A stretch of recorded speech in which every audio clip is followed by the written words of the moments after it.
ईद का जो जानवर है वो पेरेंट्स की पसंद का आता है या फिर सिबलिंग्स में से कोई पसंद करता है, डिसाइड करता है? पेरेंट्स की पसंद वाला ज़माना जा चुका है अब। क्या सोच के आप एक्टिंग करियर आपने चूज़ किया? मैं कोई भी चीज़ ना सोच कर करती हूँ, मुझे के। सोचे बगैर मुझसे कोई काम नहीं होता। I am not arrogant at all, but इस तरह के कैरेक्टर्स मिलते हैं। But I would love to do a मासूम गर्ल, रोती धोती एंड ऑल, बिकॉज हमारे पाकिस्तान में ये कैरेक्टर हिट होता है। ज़रा बताइएगा अपने रिलेशनशिप स्टेटस के बारे में।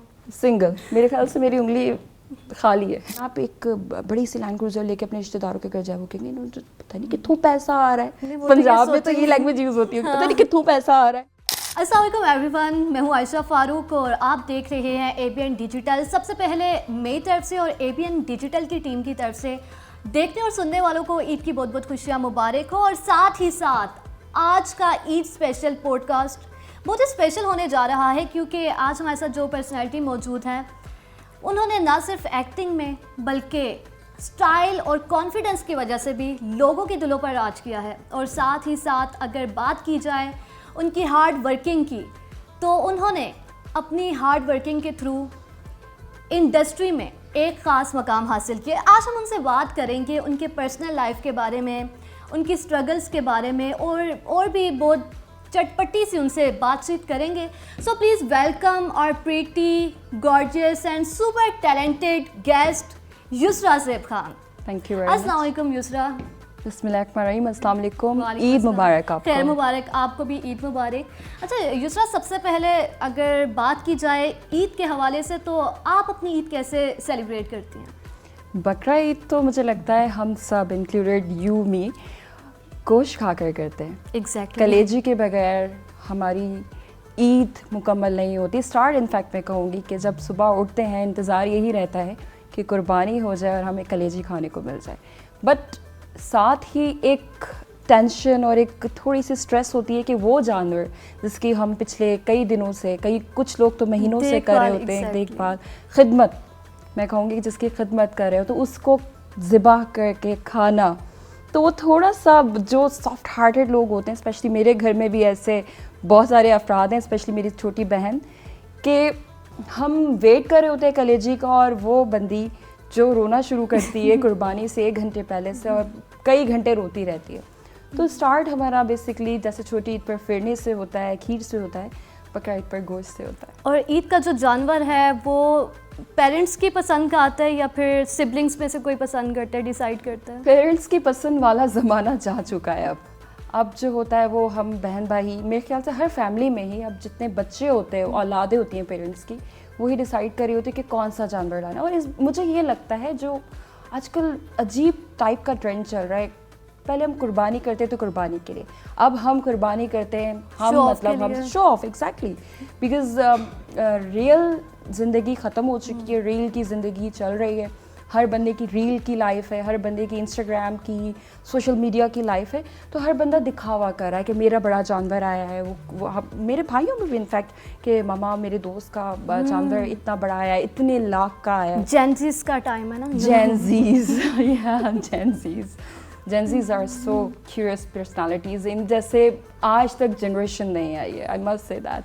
अच्छा, अब जेनजीज का टॉपिक हमने स्टार्ट कर ही लिया है, तो आपको क्या लगता है कि जेनजीज और जो इससे पिछली जनरेशन है, इनमें क्या डिफरेंस है?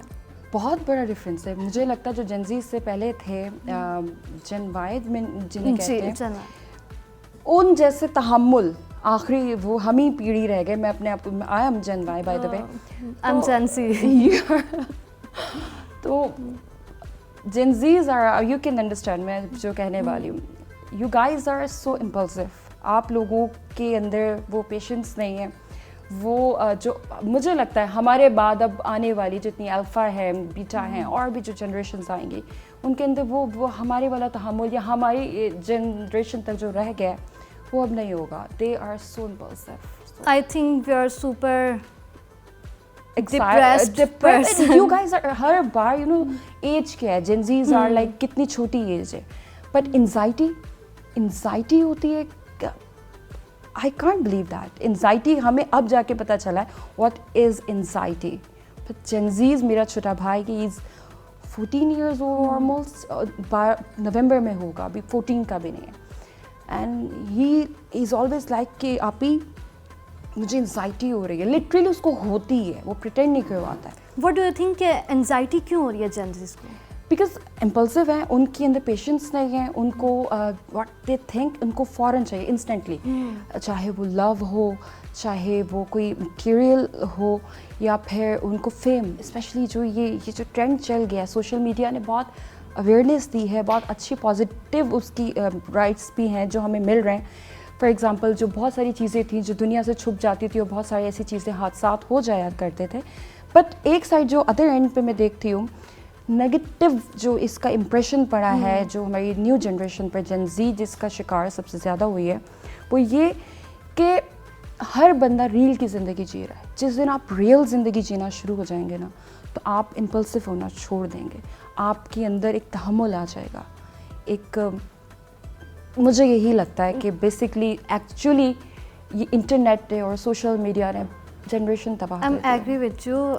जब हम रियल लाइफ में जाएंगे तो वाकई रियल लाइफ से रियल, लेकिन आजकल अगर देखा जाए तो रील्स की पावर है, मुझे लग रहा है, तभी हम लोग रियल लाइफ में नहीं है, रील्स वाली लाइफ में है। मुझे याद है जब भी मैं बड़े जो लेजेंड एक्टर्स हैं उनसे बात कर रही होती हूँ, तो मैं उनसे हमेशा जब भी बैठती हूँ तो कोई ना कोई किसी का एक्सपीरियंस सुन रही होती हूँ, तो हम इंस्टाग्राम की कभी बात करते, do you have Insta and all. और जो मेनली बड़े लेजेंड्स गुजर चुके हैं जो अभी भी काम कर रहे हैं, अच्छे कैरेक्टर्स कर रहे हैं, they don't have Instagram and all, और हैं भी तो बहुत मिनिमल से उनके फॉलोअर्स हैं। तो वो हमें कहते हैं कि हम टीवी की रेटिंग का वेट करते थे, and you guys wait for the real interaction, उसकी क्या क्या रेटिंग, क्या रेंज है, क्या वायरल हो रही है। I also do this because इतना ये एडिक्टिव हो चुका है कि मुझे हर 2 मिनट बाद अपना इंस्टाग्राम चेक कर रही होती हूँ कि जो लास्ट पोस्ट थी, रील थी, उसके क्या लिटरली एडिक्शन है उसके। एडिक्शन और एक एंजाइटी लेवल बढ़ जाता है, जो एंजाइटी लेवल जस्ट ये सोशल मीडिया ये दे रहा है। एग्जैक्टली ऐसे ही है। अच्छा, अगर बात आपकी प्रोफेशनल लाइफ की जाए तो क्या सोच के आप एक्टिंग करियर आपने चूज़ किया? आप अचानक आ गई या प्रॉपर आपने बचपन से सोचा था कि मैंने एक्टिंग करनी है, मैंने एक्ट्रेस बनना है?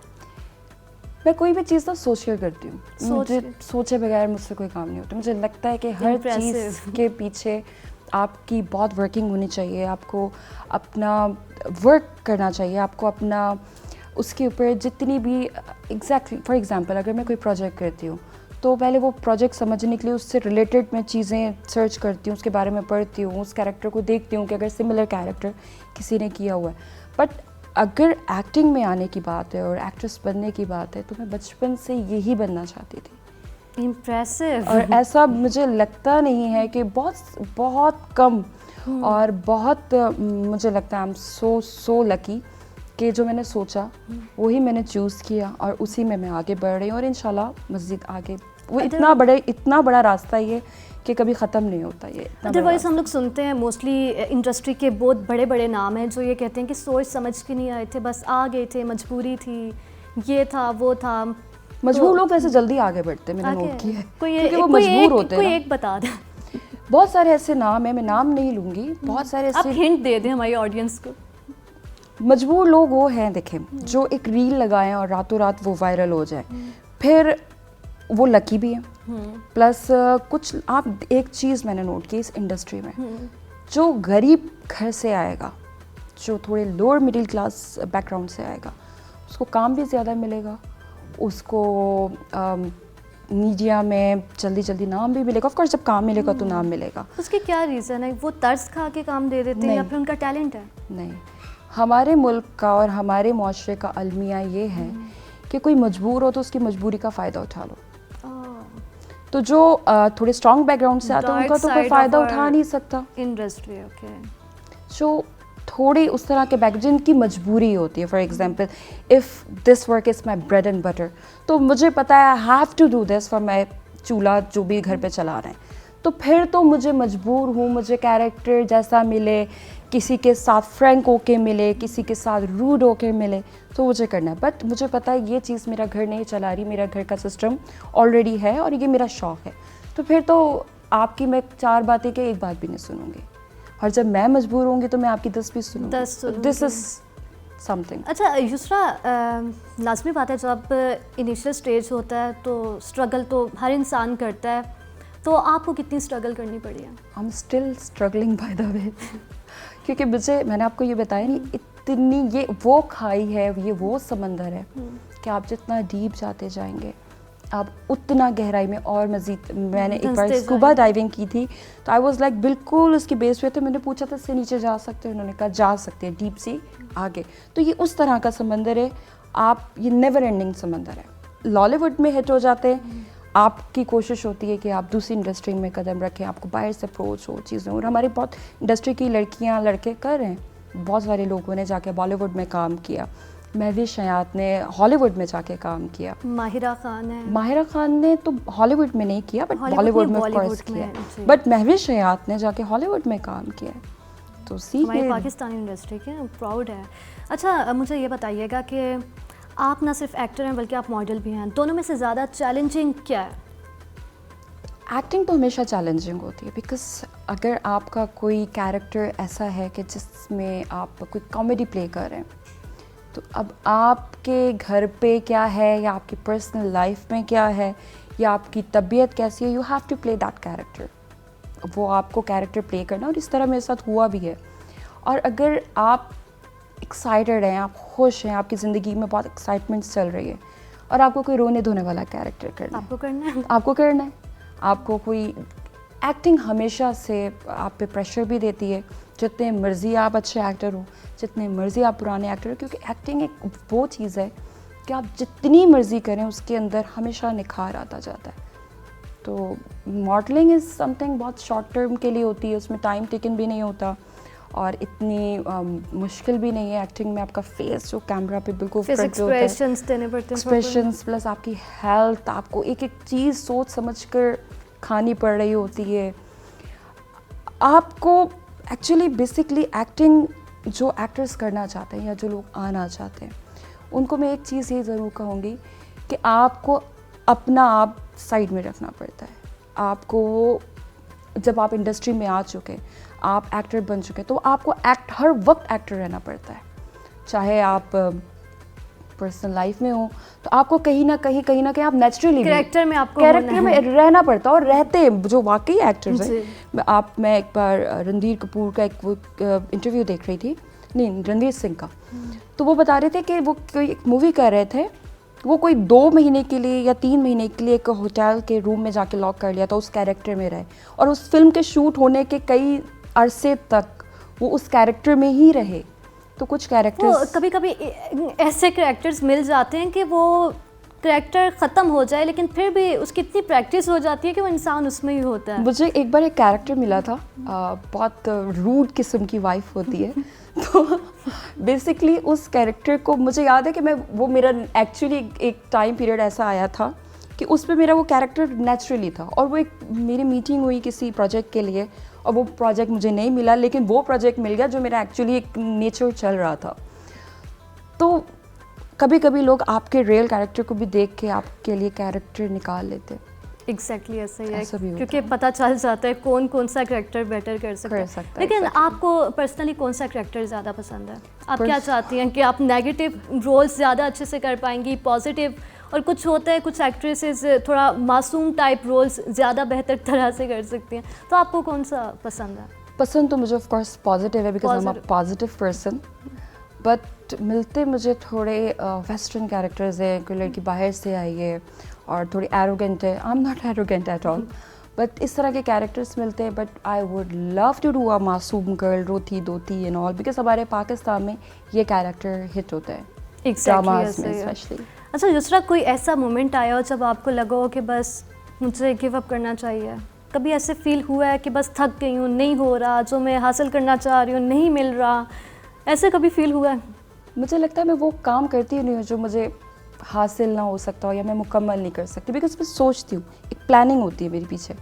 तो हर चीज़ के मैं प्रॉस एंड कॉन्स देख कर कि ये भी होगा, I have to face in, और ये भी होगा तो I have to give this away and all, सारा कुछ देख कर सोच के एक प्लान बनाकर, बीच में अप्स एंड डाउन बहुत आते हैं, बिकॉज फेम एक ऐसी चीज़ है कि जिसको पाने के लिए बड़े लोगों ने बड़ी कुर्बानियाँ भी दी हैं।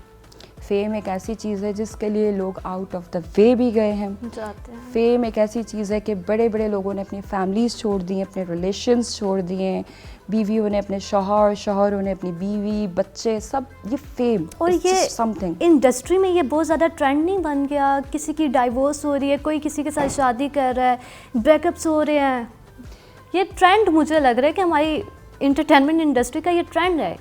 ये ट्रेंड बेसिकली जब से बना है, जब से लोगों ने अपनी रियल लाइफ साइड में कर बात दी है। फिर वही आ जाती है, और रियल और आपको रील पे हर बंदा खुश दिख रहा होगा, रियल में कोई भी खुश नहीं है। 100 में से कोई 1-2%, 1 और 2 मैक्सिमम जो रियली हैप्पी हैं, और वही लोग हैप्पी हैं जिनके साथ फैमिली चल रही है। जो लोग फैमिली को छोड़ते हैं फॉर टाइमिंग, उनको लगता है कि बहुत अचीवमेंट्स मिल जाएंगी, वो अचीवमेंट्स मिल भी जाती हैं, लेकिन आपके लोग छूट जाते हैं। एग्जैक्टली ऐसे आपके लोग छूट जाते हैं। अच्छा Yusra, as an actress like बहुत ज़्यादा क्रिटिसिज्म भी कभी कभी फेस करना पड़ता है, कभी सोशल मीडिया पे ट्रोलिंग स्टार्ट हो जाती है। हमारी ऑडियंस है वो आपको पता है ट्रोलिंग का काम बहुत अच्छी तरह से करती है, तो इतनी नेगेटिविटी कभी कभी अगर हो भी जाए तो आप कैसे मैनेज करते हैं?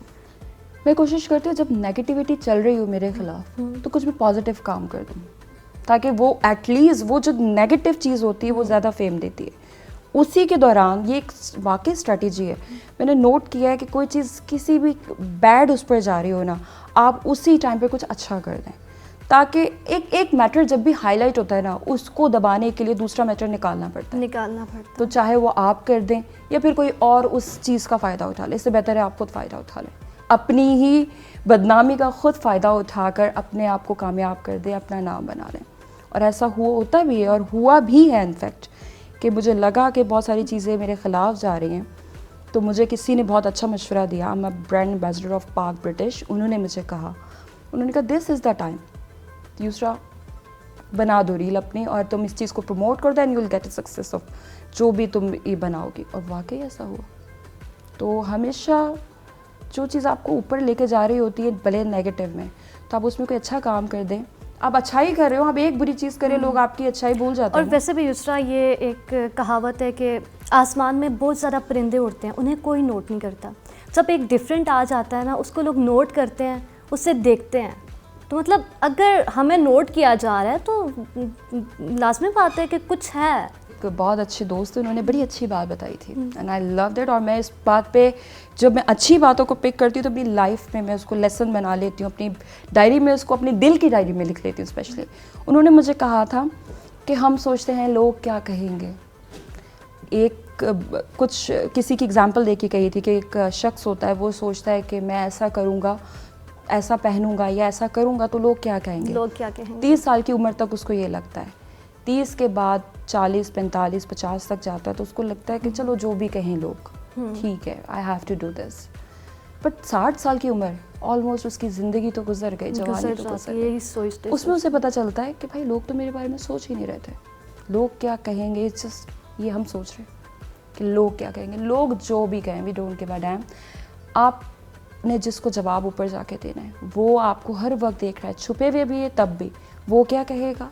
और आपकी माँ, आपका बाप, आपका ब्लड रिलेशन, आपका भाई और जो मैरिड है उसकी बीवी, उसका शौहर, इनसे आपको कंसर्न होना चाहिए। लोग तो किसी को जीने नहीं देते। और हमारा सबसे अगर सोचा जाए तो नेगेटिविटी वाली साइड से अगर देखा जाए तो हम यही चीज़ सोचते हैं कि हमारे ब्लड रिलेशन कुछ भी सोचें, लोग कुछ ना सोचें। हमें अपना माइंडसेट चेंज करने की ज़रूरत है। लोग कुछ भी सोचें, फैमिली कुछ ना सोचे, मेरा ये माइंडसेट सोचते नहीं है लोग, हमें परसेप्शन है just. Exactly, nobody thinks about anybody. Even आप, मैं यहाँ से जाऊँगी, आप मेरे बारे में सोचेंगी, मैं आपके बारे में सोचूंगी। हाँ, ये ज़रूर होंगे यार हमारा एक शो बहुत अच्छा हुआ था, आप कैसी हैं, बहुत अच्छी हैं, बहुत बुरी, मैं नहीं सोचूंगी। हम अपनी लाइफ में इतने बिजी हो जाएंगे यहाँ से जाने के बाद। आपको सुबह उठना है, आप तो घर जाके ये सोचेंगे कि आज मैंने जाके जल्दी सोना है और जल्दी उठना है। आपके पास टाइम नहीं होगा कि मैं क्या कर रही होंगी, मैंने ऐसे क्यों किया था। Nobody has time for anybody. अपने माइंडसेट को चेंज करने की ज़रूरत है। अच्छा युसरा, बहुत इंटरेस्टिंग क्वेश्चन की तरफ आते हैं। हमारी ऑडियंस को भी काफ़ी टाइम से इसी क्वेश्चन का वेट है, तो आप ज़रा बताइएगा अपने रिलेशनशिप स्टेटस के बारे में। कमिटेड हैं, सिंगल हैं, सिंगल, इंगेज्ड हैं? सिंगल। मेरे ख्याल से मेरी उंगली खाली है। तो बेसिकली रिलेशनशिप पे बात मैं ऐसे करूँगी कि रिलेशनशिप वो चीज़ है जिसे आप छुपाएं, क्योंकि रिलेशनशिप पे सबसे ज़्यादा नज़र लगती है।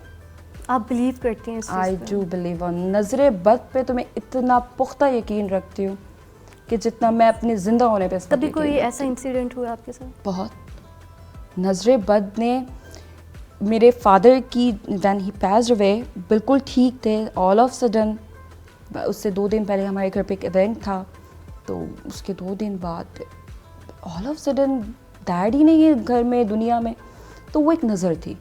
उसके बाद रिसेंटली मेरे साथ 1 साल पहले कुछ इंसिडेंट हुए, दैट वाज अ नजरे बद। इसने ये कार ले ली है, इसके यूरोप ट्रिप है, ये अमेरिका जा रही है, she got house in DHA, बहुत कुछ, मतलब nobody can see your success. तो नजरे बद अपनी, हमारे मज़हब में लेकिन कि अपनी कामयाबी छुपाओ। लेकिन एज अ पब्लिक फिगर कैसे छुपाई जाए? लोग इन्फ्लुएंस होते हैं, आपको देख के सीखते हैं, उनमें स्ट्रगल करने का एक जुनून पैदा होता है कि हमें भी स्ट्रगल करनी है, हमें भी ये सब हासिल करना है जो स्ट्रगल के बगैर नहीं है। तो ये पॉसिबल ही नहीं है कि हम अपनी चीज़ों को हाइड रखें। पॉसिबल तो नहीं है, बट वो पब्लिक नहीं लगाती आपको नजर। नहीं लगाती। वो लगाते जो आपके आसपास होते हैं, उन्होंने आपको नीचे से देखा होता है। पब्लिक किस नज़र में तो आप में स्टार हैं, तो उनको तो पता ही नहीं है हम बहुत बड़े बैकग्राउंड से आ रहे हैं, बहुत मिडिल से आ रहे हैं, बहुत लोअर से आ रहे हैं। पता किसको है? जो हमारे आसपास के बचपन से या हमारे रिश्तेदार, तो वो लोग हैं। उनके सामने लोग जो एफिशिएंसी दिखाते हैं, जो शशके दिखाते हैं हमारी देसी लैंग्वेज में, वो ही लोग डूबते हैं जो शशके दिखा रहे होते हैं, उन्हीं का काम पे तमाम होता है। बिकॉज आप किसी के सामने शो कर रहे होते, शो ऑफ कर रहे होते कि मैंने ये बड़ी गाड़ी ले ली है। लोग लाजिम बड़ी गाड़ी लेके अपने रिश्तेदारों के घर जाते हैं। करते हैं। आपने एक लैंड क्रूजर ले ली फॉर एग्जांपल, आपके पास एक गाड़ी नहीं थी, पहले आप लोग बचपन में एक छोटी गाड़ी में जाते होंगे, and then all of sudden आप एक बड़ी सी लैंड क्रूजर लेके अपने रिश्तेदारों के घर जाओगे, नहीं पता नहीं कितों पैसा आ रहा है। पंजाब में तो ये लैंग्वेज यूज होती है, पता नहीं कितों पैसा आ रहा है। नहीं, वो पहले तो बोलेंगे कि देखा हालात बदल गए हैं, पहले छोटी गाड़ियां थी अब बड़ी गाड़ियां। हाँ, क्या कर रहे हैं ये है। जजमेंटल सोसाइटी हमारी बहुत ज्यादा जजमेंटल। और स्पेशली किसी की बेटी अगर काम करती हो, चाहे कोई भी जॉब, बेटियां दी कमाइयां। भले बेटी घर वालों को सपोर्ट ना करे, लेकिन उन्हें ये लगता है कि करती हैं। तो हाँ, करेंगे। मुझे लग रहा है कि बेटियों की सपोर्ट की इतनी उन्हें ज़रूरत नहीं होती। माँ बाप कभी भी अपनी बेटियों को खुद नहीं बोलेंगे कि आप हमें दो, ये बेटी खुद करती है उनके साथ। लेकिन हम करेंगे, क्या कर सकते हैं? आप लोग कर ले, हम तो करेंगे, हमारी फैमिली है। आप नहीं, अगर आप हमारी जगह अपने आप को रखें, क्या आप लोग नहीं करेंगे? एग्जैक्टली। हर बंदा चाहता है अपनी फैमिली के लिए करना, वो अलग ही लोग होंगे। उसी में जितना सुकून अपनी फैमिली के लिए करके मिलता है ना, सबसे पहले वाकई उनका है। अच्छा युसरा, अभी आपने बताया कि आप सिंगल हैं, कभी सोचा नहीं कि आप रेडी टू मिंगल होने वाली है मेरी शादी? होने वाली है। ओह, तो थोड़ा आप बता सकती हैं कि लव है, अरेंज है, क्या है? लव एंड अरेंज मिक्स है। नाइस। लव है, बहुत लोगों के अभी दिल टूट चुके होंगे ये सुनने के बाद। कोई बात नहीं, टूटते रहते हैं, कोई जोड़े बात आसमान पर बनते आसमान पे बनते हैं, वो बन चुके। आप लोग लेट हो गए, अभी कुछ लोग सोच रहे होंगे भाई हम लोग लेट हो गए। मुझे इंस्पायर करना बहुत मुश्किल है। मैं I can not, nobody can, कोई भी दुनिया का बंदा, मुझे लगता ही नहीं है कि ये कुछ डिफरेंट है मेरे अंदर, कुछ एक डिफरेंट मेरा, क्योंकि मैं सोचती हूँ। मेरे बारे में ओवर थिंकर कहा जाता है कि Gen Zs are overthinkers, I am Gen Zs से भी ऊपर के ओवर थिंकर। तो बेसिकली मुझे जो रिलेशनशिप का रीज़न है ना कि मेरे साथ कौन बंदा चल सकता है, मैंने ये सोच के एक अपने दिमाग में एक स्क्रिप्ट तैयार की हुई थी कि ऐसा बंदा, ऐसी उसकी पर्सनैलिटी, ऐसे उसके एटिकेट्स, ऐसे उसकी रहन सहन, ये उसकी टाइमिंग्स ऑफिस की, और मुझे सिर्फ उसके अंदर एक ऑनेस्टी चाहिए थी। मुझे उसके अंदर सिर्फ एक चीज़ चाहिए थी कि वो मुझे कितना सपोर्ट करता है। मुझे उसके पैसे नहीं चाहिए थे, वो मुझे मेरे काम में कितना सपोर्ट करता है। और मुझे लगता है कि हर इंडिपेंडेंट लड़की को ऐसा शोहर चाहिए होता है जो उसको इमोशनली सपोर्ट करे। बिल्कुल, क्योंकि वो कमा रही तो वो खुद भी है। ऐसे ही कमा तो कोई भी लेता है, पैसे कमाना इतना मुश्किल नहीं होता जितना आपको सुकून पाना मुश्किल होता है। एग्जैक्टली पैसे तो नसीब के कहीं से भी आ जाते हैं, और जब नसीब में नहीं होते तो मुंह से भी गिर जाता है वाला। बिल्कुल ऐसे ही है। अच्छा, टाइम क्योंकि हमारे पास बहुत ज़्यादा शॉर्ट है, डिस्कस तो बहुत कुछ करना था, टाइम शॉर्ट है, तो एंड पे आप हमारे जेंजीज को जो कि मीडिया इंडस्ट्री ज्वाइन करना चाहते हो, उन्हें क्या आप मैसेज देना जो चाहेंगे? मीडिया इंडस्ट्री ज्वाइन करना चाहते हैं, एंटरटेनमेंट इंडस्ट्री। जेंजीज को तो मैं ये कहूँगी कि मीडिया इंडस्ट्री ना कभी भी ज्वाइन कीजिएगा, बिकॉज यू अंडरस्टैंड दिस। अगर मैं ये बात कहूँगी, इसमें आपके अंदर बहुत पेशेंस चाहिए, पेशेंस नहीं जो है जेंजीज में नहीं है। हमें क्यूरियोसिटी होती है हर चीज़ की। You guys want fame, love, money, just like this. और ईद के बारे में हमारे ऑडियंस को कोई मैसेज देना चाहेंगे? ईद के बारे में ये कहूँगी कि मुझे पता है हर घर में एक वो फ़र्द ज़रूर मौजूद है जो अपनी फैमिली से ज़्यादा, अपने लवर से ज़्यादा अपने बकरे से प्यार करता है। तो करते रहे, लेकिन उसका गोश्त भी खाया करें, क्योंकि कुर्बानी अल्लाह ताला के लिए। और कपड़े इंजॉय ज़रूर करें, लेकिन ईद को ज़्यादा इंजॉय किया करें। रील्स में लग जाएंगे तो रियल टाइम गुजर जाएगा। जी बिल्कुल ऐसे ही है, हर घर में फ़र्द ऐसा होता है, और मेरे घर का मैं वो फ़र्द हूँ जो कुर्बानी का, जो घर का जानवर होगा उसका गोश्त नहीं खा सकता, क्योंकि मुझे ऐसे लग रहा होता है कि यार कल वो ज़िंदा था, मैं उसके साथ थी, आज उसका गोश्त, मतलब मैं खा रही हूँ उसका गोश्त, थोड़ा क्रिंज लग रहा है, लेकिन ऐसे होता है।